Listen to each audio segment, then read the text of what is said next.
It's the Battle of the Darrens. Yeah, I know I'm denigrating, or it sounds like I'm denigrating this Darren Till versus Darren Stewart fight that happened last night on the Misfits boxing card as a main event, but that's because I am. You've got Darren Stewart, who is not even a striker, he's an MMA grappler who's got no boxing matches on his card, versus Darren Till, there's all this kind of, Tommy Fury's avoiding me and all that stuff. Maybe he is, I don't know, but I don't know why on this showing, but he's got 2 boxing matches now on his card. And we are supposed to believe that that is a main event. This was a terrible night for Misfits Boxing and a terrible night for KSI's company. And KSI was there and it was a terrible night for him as well because he was on commentary for this main event and my God, he made an impression, let's put it that way. So, the whole idea of this is that there is one recognisable face in Misfits Boxing, and that's KSI, and he's at the top of the tree. You need another recognisable face, and I think they might be thinking that Darren Till is that recognisable face. It would surprise me, but it looks like they are thinking that. Now, what was supposed to happen here was that he was supposed to beat up Darren Stewart, get some knockdowns, get him out of there in that 8 rounds, and Bob's your uncle. But it didn't happen like that. He won a unanimous decision, but only 77-74 and 77-73. Now, when you take into account there were 2 knockdowns for Darren Till in that fight, that just shows how little or how unsuccessful his boxing fight was.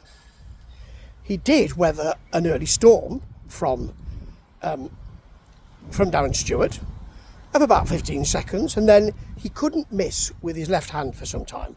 He put Darren Stewart down, certainly did, at which point KSI screamed, "Oh my God!" He screamed later on as well when the second knockdown happened. "Ah!" And that he has to scream like that, it's really sad, I think, because what he's doing is he's conflating some kind of interest in Darren Till as the gorilla, the monster, the boxer. And that he has to do that, disappointing, and just shows where he is at the moment, I believe.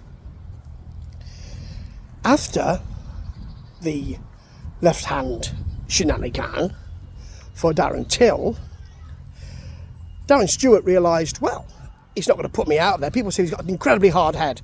I don't think they were incredibly hard punches, to be honest. I could be wrong, but I don't think so. And he started to pepper Darren Till with some very precise, I don't think particularly hard, but very precise shots. And he made Darren Till look like he had no defence whatsoever.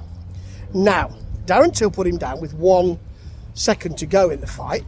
And it wasn't like the orderly Harrison down and out, 1 second to go, I put you out. I think it was Michael Sprott, wasn't it? I put you out completely. It wasn't that. What happened was, it seemed to me that Darren Stewart missed a punch, which saw him pitch through the ropes. And he was just getting out of the ropes and really not in his completely defensive mode. He was getting out of the ropes and standing up, and Till thought, I'll smack him 1. Now the referee might have thought, well, all right, let him get through the ropes first, actually, because some referees would have done that. This referee didn't, and he smacked him 1 and put him down. I don't think that's a really legitimate knockdown. Well, it's not legitimate boxing, is it either? And that's what they called it, a knockdown, 2 knockdowns, and he only just beat him. That shows how poor this is and how poor Darren Till's work is in that ring. It was awful to watch. It was, not Sylvester Stewart, that's Sly Stone. Darren Sylvester. No, Darren Stewart came to fight. But it just showed that if you do get someone who comes to fight slightly, Darren Till is all at sea. And shame for KSI.